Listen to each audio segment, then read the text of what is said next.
Magic is found in every room, where people connect over a shared purpose. In this weekly podcast, Luke, Hannah and Chris explore the role of purpose, courage, mindset and culture in every leader's quest for transformational performance.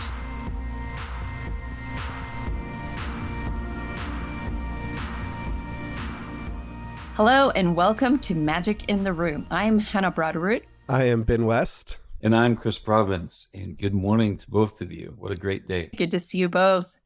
Today, we are in part 3 of our series on intentional leadership. And really, intentional leadership is what we're talking about this entire season.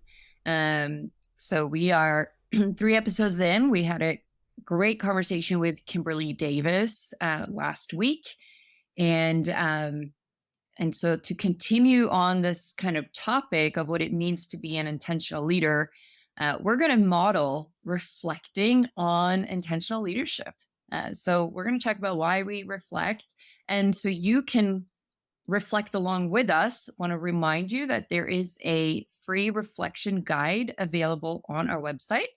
You can get it by going to magicintheroom.com and you can download that guide so you can reflect along with us as we have this conversation. You bet. And what I think is interesting about reflection is it is really where we make learning concrete, right? So we maybe get introduced to ideas in workshops or when we're reading a book, or maybe it's when we're just processing new ideas that are our own. But we don't learn from them until we reflect on them. So I think, Ben, if you can shine some light on, like, how does reflection correlate to learning, and what's the role of reflection in learning? For me, I think that it's really easy to just go through life having things happen. And if I don't take the time to stop and understand why it happened, and even more importantly, what I want to do differently, I don't learn from it. I may learn a little bit. I'm not saying that I learned nothing from it, but not as much. And I think one thing that I do want to mention about reflection that we talk about in our workshops a lot is that I think that there's sort of this stereotype that reflection has to be a journal. And I think it's important for people to know that it doesn't have to be just writing words on the page. We have several people in our workshops who the best way for them to reflect is to have a conversation with somebody. And some people reflect through drawing pictures. Like, the point isn't that you're writing words on the page, it's that you're actually doing the reflection. That's the important part. I think that's a really good point, Ben. We all have different learning styles. And I think recognizing what's our primary learning style and how do we best process information, right? There is a component to social learning when we talk with others about what we learn.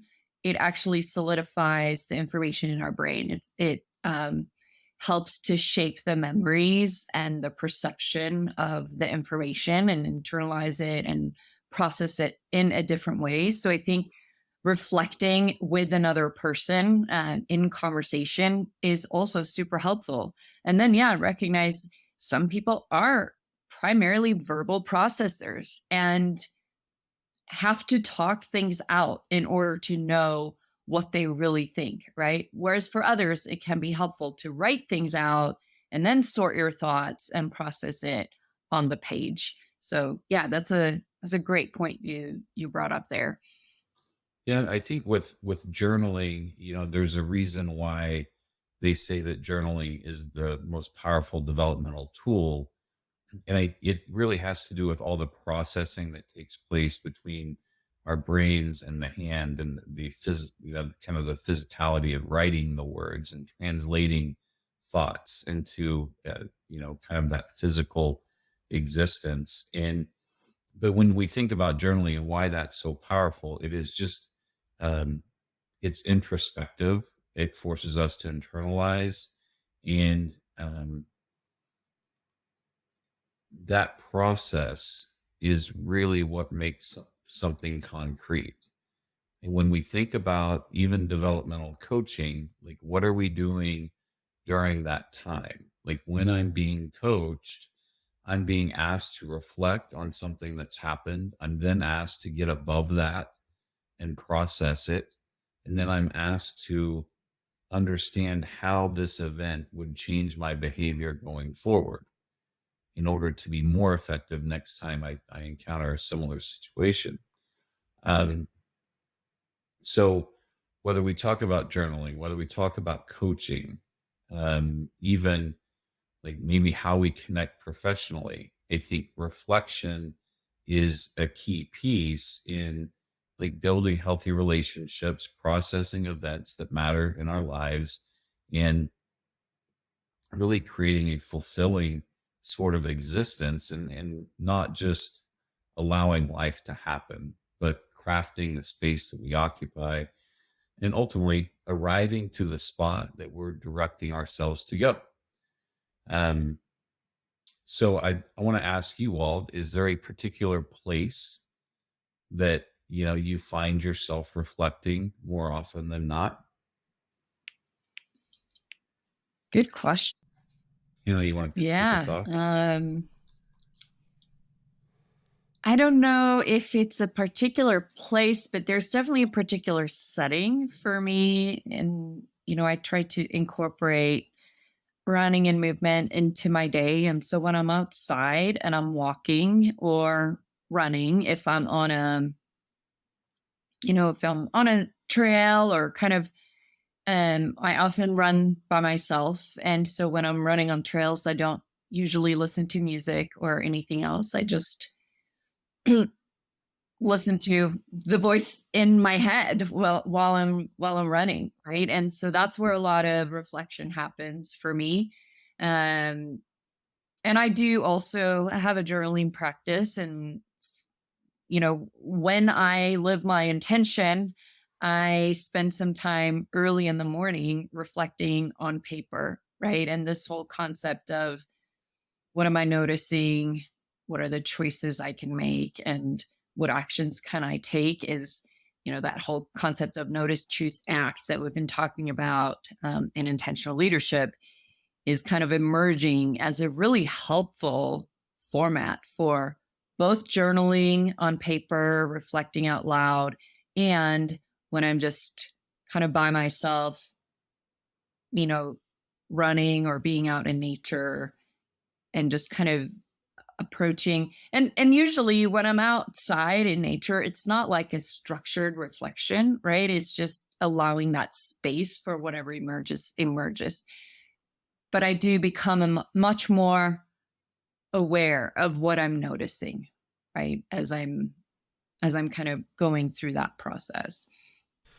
Yeah, for me, kind of similar to Hannah in a way, I do have a journaling practice that when I'm, at my best, I'm following. But several years ago, I just sort of decided to implement a silence in the car when I'm in the car by myself rule. And I'm not all the time, but most of the time when I'm just kind of driving from here to there in the car, I try to not have music or a podcast on, just have it silent and use that time just to sort of intentionally in my mind think through, what's going on, how I want to show up in the thing I'm headed to, where I've come from, those kinds of things. And so for me, that's become an important practice, and then the journal as well. So, there's times when your brain needs something to listen to, so I turn on some music or a podcast or whatever. It's not universal, but I try to use that as a space for reflection. Yeah. And I'm similar. I think as far as practice goes, not having distractions when I'm driving from A to B and just being able to process my thoughts around whatever the topic of the day might be, whatever's top of mind, that is always helpful. Keeping a notepad handy so I can jot down thoughts as I'm processing that and can come back to those later. That's helpful. When I read an article, taking physical notes on that readout as I work through it is helpful. Taking maybe it's one page or one chapter and then capturing some key takeaways. That is helpful. It gives me something to crystallize around, internalize, and come back to later. And I would say, whether that's an article or a book, or I'm listening to a book, I know that's a lot of people on Audible, or we do audiobooks or podcasts. I think capturing something in that moment certainly helps me crystallize that information later, and then expanding that into, my own thoughts and flushing that out in writing, whether that's an article or something around a workshop, or building, ideas around concepts that we then integrate in the training. It's kind of taking it all the way out to building. And so for me, that notice choose act of saying, okay, I notice there's a gap in my knowledge. I want to make a choice to close that gap, and then want to integrate that learning into something that I do. I really like that space and that process to do so. Something that I would want to get into as we model this reflection. Let's just get into some story, and give me something that you noticed recently. What was the choice you made around it, and what action did you take? So just kind of walk us through a real life notice, choose, act type of event, and share that out. I have a daughter, Eden, and she's 6 years old now. She was 5 when this story happened. And she's just a person who has kind of big emotions and also sort of high standards for herself. So I walked into just into the back door after work one day, and she was on the floor, surrounded by candy, crying, just frustrated about something. And so I knelt down, asked her what was wrong, and she said, I can't decide which piece of candy I want. Mom said I can only have one, but I don't know which one I want. And so, when I think about notice, like, there were 2 things that I noticed in this situation. One was, my daughter on the floor crying, but then the other one was just really this idea of leading myself, and a notice in myself. Just my first reaction was just to be like, oh, well, it's just candy, right? Pick one, let's move on with it. Like, got stuff to do or whatever. Like, that's kind of first reaction. And so just that dual noticing of noticing myself and noticing what's going on in the environment around me. So once I kind of took a couple breaths and was willing to engage in this situation in kind of a more productive way, I just helped her make that choice. So I kind of just gave her a little technique. Let's sort the candy by type. Okay, so which kind do you want? Do you want hard candy or chocolate? And then we picked, okay, here's my top 3 that I want, and then pick one. So, and then it was great. She was happy. She got her candy, and then she uses that technique a little bit now in other situations. And so as I think about the choice there, like, this is what my learn, I know you didn't ask that part of it, but my learn was that choice, if I hadn't pre-thought through how I wanted to show up, like my purpose and my commitments, then in that situation, I wouldn't have had anything to anchor to, right? So the choice that I made was anchored to my commitment that people leave my presence more equipped than they entered it. And it was tied to my purpose of guiding people to hopeful pathways, a hopeful pathway towards more candy, or the candy you want, or whatever it was. Like, and so that was kind of my learn from that situation. Like, when I do the intentional reflection on this story, it really is about, like, I was able to anchor to those things that I had decided already that I wanted to be, and not just be blown around by the emotion of the moment. Because the truth is that Eden and I, like, we kind of clash butt heads a little bit. We have some personality things that make us do that. And so, like, when she's kind of frustrated at herself or at me, it's easy for me to get frustrated at myself and at her. And if I don't have that pre-made decision to anchor back to, then my choices aren't positive. So that's my story. And I don't know, it's kind of a small thing. Like, it's just this little interaction that happened. But to me, it encapsulates a lot of this idea of intentional leadership, of leading yourself first and then making impact in the situations around you. I like how you jump off with that. I noticed something with my child, right? And I think there are some categories that we can look within naturally to notice things that can make us more effective, or can improve our leadership effectiveness. And that is, I think we can survey how things are going professionally. We can survey what are the things I'm noticing personally in my family life, or interpersonally with relationships. And then I think there are things that we can notice physically. So thinking about how we monitor our leadership effectiveness, and where are we reflecting, where are we looking into to notice things that can be better. I think it's sometimes helpful to say, how am I doing personally? How am I doing professionally? How am I doing physically?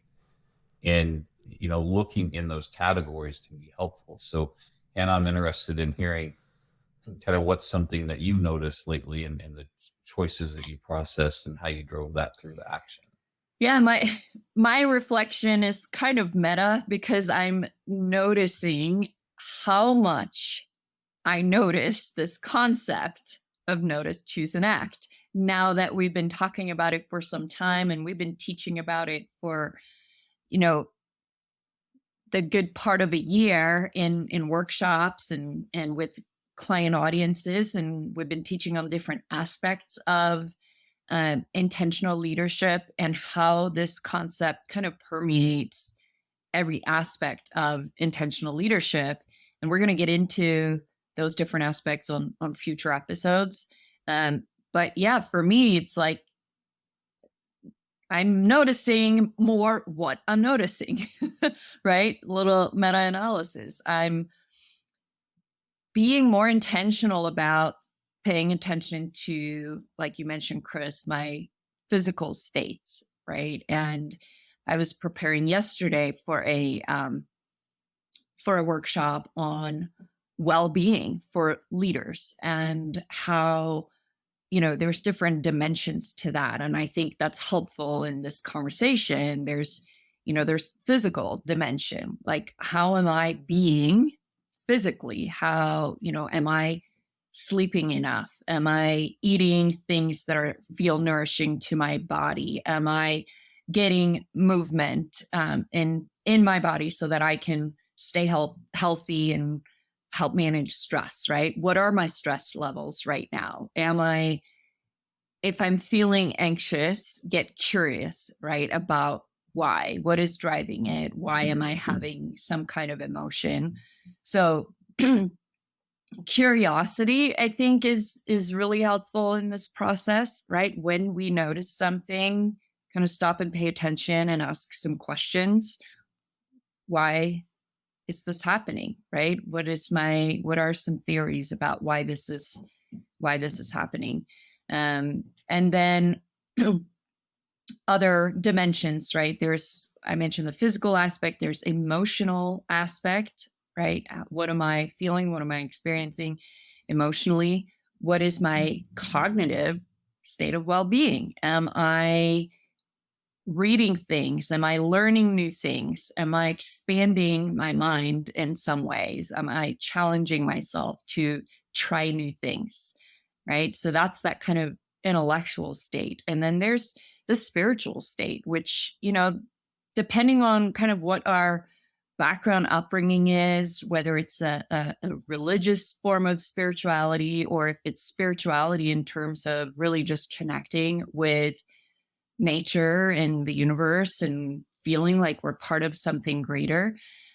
Once again, we can bring curiosity in, right? And ask ourselves some questions of, what am I noticing right now internally and in my environment around me? And I love that story you shared, Ben, about Eden, about the choice that you made to notice your default reaction and then choosing a different response from what may have felt natural, like just get over it. It's candy, no big deal, right? For her, it was a big deal. And you acknowledged her experience and kind of entered into her experience and helped her make a choice. So you made a choice for yourself. You helped her make a choice. So you were leading yourself in leading her, right? And so for me, I think that's the reflection as I'm becoming aware of all the different dimensions that this concept applies and getting curious about what I'm noticing. And as we kind of mentioned on our first episode on this topic, creating that space between stimulus and response, right? In the space between stimulus and response lies the choice. And again, that what you brought up of anchoring to purpose and having made a predetermined choice of how I'm going to show up, what kind of person I want to become, how I want to show up, right? That's what we call implementation intention, thinking through in advance different types of situations. And yeah, we can't predict every situation that's going to happen, but in general, having made a choice already about what kind of person I want to be, how I want to show up, how I want people to experience me, will help guide us in new situations about what choices we make, and then acting on those choices, right? That's the crux of it, actually taking action. Yeah, I think that's an important point, like this idea that we can't anticipate every single thing that's going to happen. So it's not about that we need to sit down and imagine every single scenario that we might come into, but we need to have some broad frameworks, commitments, purpose, values, whatever they are, that help us make those decisions in the moment. I want to call back to purpose for a second as well and say, like, when we understand our own moral intention, like, and that was a big kind of aha for me, is that purpose, I think, for heart forward leaders and people centric leaders, purpose is typically some sort of explicit framing of our moral intent. Like, what are our personal ethics? But it's this idea that being really intentional about how our resources are deployed, because we all have a fixed amount of energy and time. Those things are not unlimited. So how do we make sure that where my attention is being delivered, who's receiving my affirmations, and who's receiving my affection? So if I think about, can I be more intentional about what I'm giving attention to, who I'm giving affection to, and where my affirmations are being pointed, and just verifying that those things are also fueling my purpose forward or advancing me from where I am to where I want to be.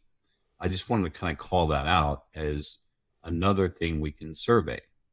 Is my attention in the right spot? I think that's part of being an intentional leader, and that's part of a reflection like this. And I know if I ever feel out of whack, or if something just doesn't feel right, or I'm uneasy, I can really go back to this. And there's typically something in my attention being misdirected, my affirmations not being optimized, or my affection basically taking a back seat to some other function, that if I align those things, typically life becomes better. But I have to create the space to take that inventory. But I thought it would be helpful to kind of break down those categories, the same as when we can look professionally, personally, physically, we can look at the balance of where our energy is going. But I think all these are helpful. Just as a model the way type exercise, I would call out, like, something I notice professionally that guides what I do is the gap between what science knows and what businesses do, and being passionate about closing that. And there's a lot of actions that I take, kind of on a month to month, week to week, day to day basis that's really focused on that meta of closing that gap. Um, Personally, I noticed that my children have different gifts than me, right? And my gifts are what's comfortable to me, and to develop them in a framework from which I've been developed is what's comfortable to me, but accepting that that is not helpful to them, and making the choice to not develop my children in the same way that I've been developed is hopefully going to produce a better outcome for our family. Um, I might notice physically that I don't recover like I used to. At 47 years old, I don't recover like a 28-year-old. So, what are those other rejuvenating things that I need to do? Because I have to be a lot more intentional about my physical well being, because it just doesn't happen on its own. Right. So, what are those things that I need to do? So, those are just some examples of those verticals or tenants that I can look within professionally, personally, and physically to find things to notice. Now, my story today that I want to talk through is, I want to go back to what Hannah touched on with implementation intent, and really speak to my role as a leader in enterprise, and in my purpose to help people advance their purpose, intention, and gratitude. In As I was leading operating units, there was a lot of frontline staff that had full careers in front of them. And so I noticed this gap of, these primarily were people that had joined the workforce directly out of high school, but all had access to a really good education reimbursement program. So a lot of nice education benefits, but not a lot of uptake on actual utilization of those benefits.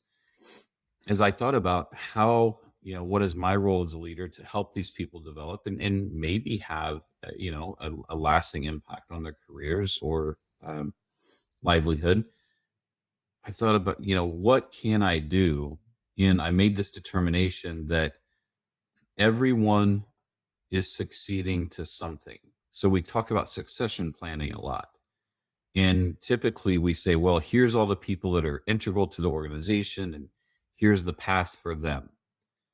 And to me, that felt really unfair, that because someone might be gifted, right, or they have talent, that they're somehow not given access to the skill.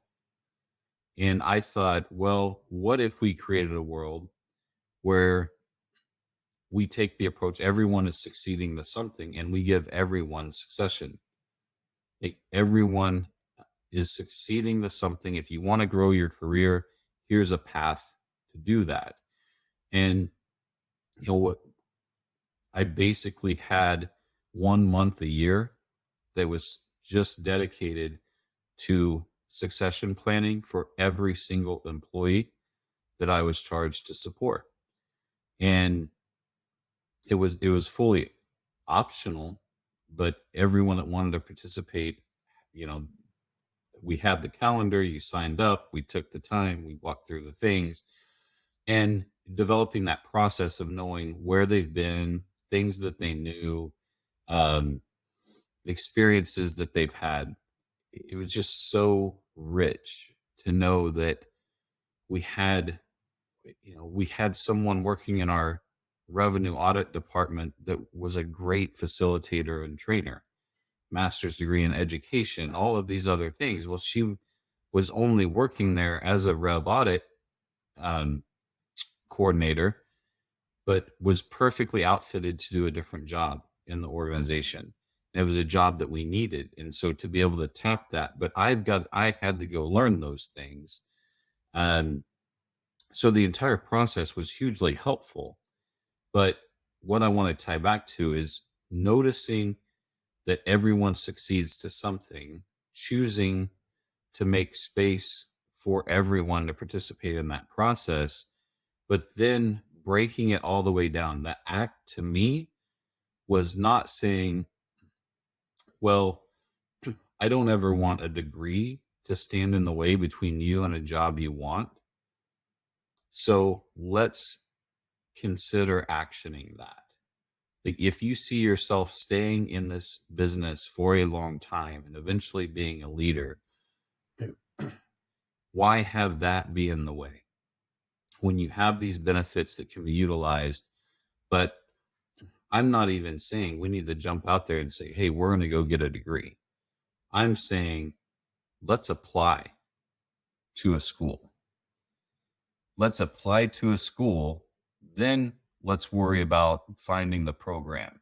And then let's worry about enrollment. And then let's worry about, like, getting a degree is way down the line. It's 6 steps from where we sit today. So if we can only commit to the next step of applying, now we can enroll. But until I apply, I can't enroll.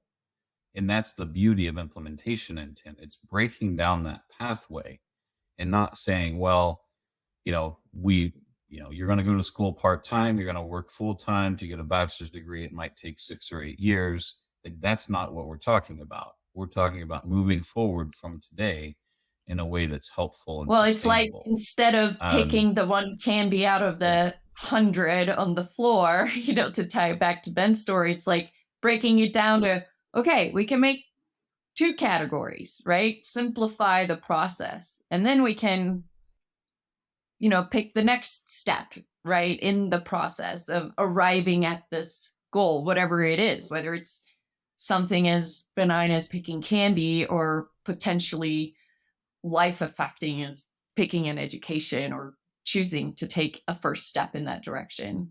Chris, you work in kind of a different context now. You don't have people that report directly to you that have access to these great education benefits. But I'm just wondering, how did that experience of seeing people go through that becoming important to you, how does that impact how you think about, like, what we do now when we're developing people? Yeah, I think it was powerful to see, like, what I was able to learn about the organization and the people in it made me a much more effective leader by committing to understanding everyone's path. As inefficient of a process as that is to take time with 100+ people in a month, it was a multiplier on effectiveness. So that was powerful in seeing the generational impact once we work towards those implementations, and seeing the person go from frontline to supervisor to manager to now, like, leading departments. Like, that effectively changes a family for generations. So it was the most meaningful work I've ever done. Yeah. But I get that that's not what we learn in school, right? And it's not what people that, really drive on efficiency would do. But I think it's something that efficiency does not correlate to effectiveness. Those are 2 different metrics. And I think we can notice that, and we can choose to keep those things separate. And that's our liberty as leaders. Yeah. Yeah, I really appreciate, like, those kind of roots that are part of who we are now. And I count it kind of a high privilege and honor that we're able to do kind of similar things in some of the organizations we work with, of them being willing to just let anybody be in a program and learn and grow. And I know that it's not, helping people get to college, but I think that it, like, hearing that story helps me draw that direct line back from, like, what we're doing now to that experience that you had. And I think it's important, and I'm glad that we as an organization get to continue doing. And this whole idea of, bring it back to purpose, Ben, that you mentioned, how we kind of anchor all these concepts back to purpose, as we've been talking, having this conversation, the reflection I've been making is, how I can anchor back to my purpose. Chris, in light of kind of that lens you put on it in terms of attention, affection, and affirmation, because we know where our attention goes is where our energy flows, right? So where we choose to put our focus, that's where our energy is going to go. And who do we choose to give affection to? How do we choose to share affection and affirmation? And for me, that became really personal because it really is, I'm embodying my purpose, right? So when I apply this lens of notice, choose, act to my purpose of looking for light, it means I'm intentionally noticing what's great about somebody, right? What is their innate greatness? What's their intelligence? What's their beauty? So being intentional about noticing those things, paying attention to them, choosing to focus on that rather instead of the opposite, right? So with my partner, Kevin, when I choose to notice what's great about him, what I love about him, the positive attributes that he brings to our relationship and just who he is, right? My energy towards him is going to be very different than if I notice the things I don't like or that I don't appreciate as much, or where I feel, that he let himself or me down in some way, right? And this is true for every person we're in relationship with. We have a choice of where our energy and focus goes and what we notice about someone else, right? And that's where, we're going to talk about strengths later on in the series, but one of my strengths is individualization, and I think that comes from that purpose, right? Of looking and noticing about someone else, what's great about them, choosing to affirm that, right? And direct affection and energy towards those things that are great about people, to invite out more of that. Well, and I think what's really coming full circle for me, guys, is the idea that this is why what we put into the world is what we get back. Noticing my expectations, noticing the narratives that I choose around events or around people, and embracing that what you think about me, Hannah, is a reflection of you. Yeah. What you believe is going to influence what you believe about me, what energy you put towards me. It's not reflective of me. Right. Now, it certainly is helpful when I know what my moral intention is, what my purpose is. And I'm pretty, black-hearted about activating my purpose. And that's okay. Right? Like, I will allow people to make their own judgments about how I go about my business, but I will sleep well at night about how I go about my business. So how you feel about me achieving or advancing the purpose that I hold nearest to my heart is not a reflection of me.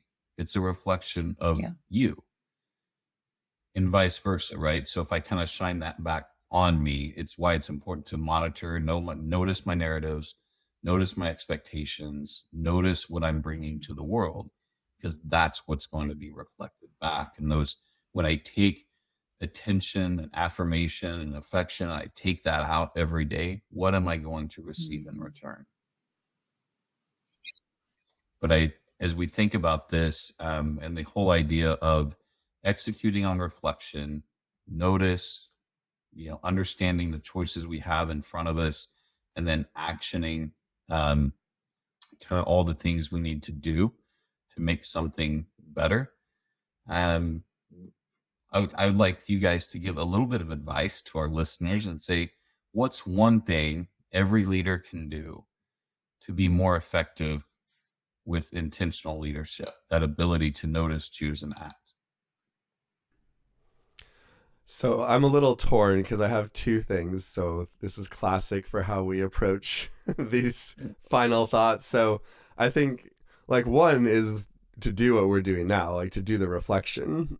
After some event happens, you're in some situation, like do the reflection. So I think that that's part of it. But also like I've just come to really realize how much that having thought about these things before they happen matters. So, which is why we reflect. So, just making sure that we're thinking about in this situation that I'm going into or that I know is likely that will come up, like, how do I want to show up?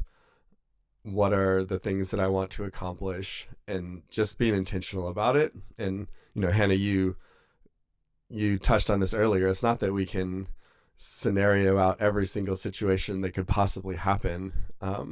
But if we haven't thought about it, then it's likely, not guaranteed, but likely that we just kind of get blown by the wind when we're in that situation because we don't know. Like, we don't know how we want to show up and what the kind of principles are that we're going to anchor back to.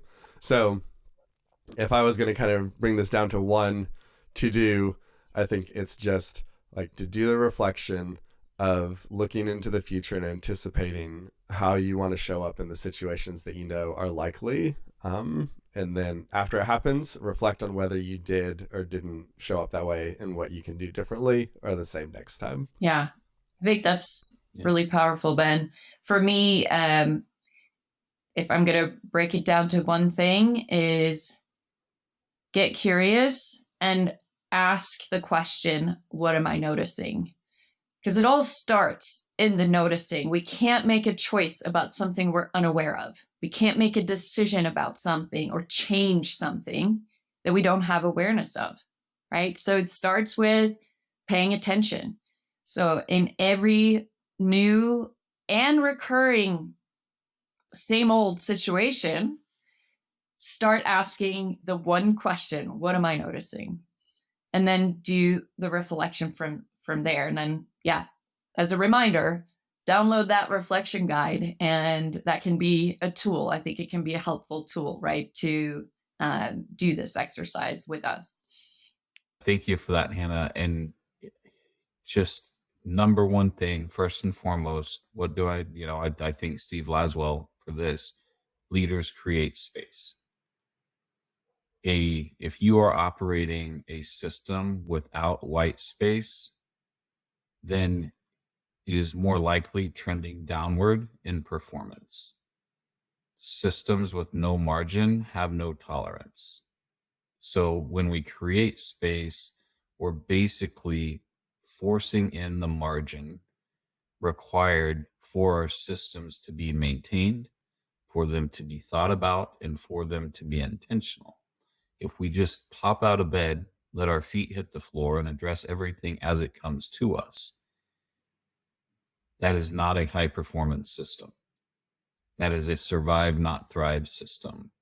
When we intentionally integrate space to our existence, to our operating plan, we increase the performance of it because we've now introduced margin and some elbow room and some space to think innovatively and holistically and strategically about what it is that we're doing. So I'll kind of anchor, what's the thing we can do to be more intentional leaders? Create space for the create space for the conversation, create space for the reflection, and for whatever outputs we want to create and innovations we want to see happen, really be actions. So I think this has been a great conversation about how we model this, things that we all have thought about or experiences that we've had. It's been helpful to get to understand more of your stories and, how this shows up in your life. And I really appreciate that. Hannah, would you like to let everybody know how they can find us? Yes. So you can find Purpose and Performance Group at our website, purposeandperformancegroup.com. We're also on LinkedIn, on Facebook. We have a new-ish Instagram account, so at Purpose and Performance Group. Magic in the Room is hosted by Chris Provins, Hannah Broderud, and Luke Freeman. It is produced by Ben West. Social media support by Emma Holland and Michael Manfredi. Our theme music is by Evan Grimm. You can find his music on Apple Music. Magic in the Room is a production of Purpose and Performance Group. Find us again at purposeandperformancegroup.com, and you can find previous episodes and resources at magicintheroom.com.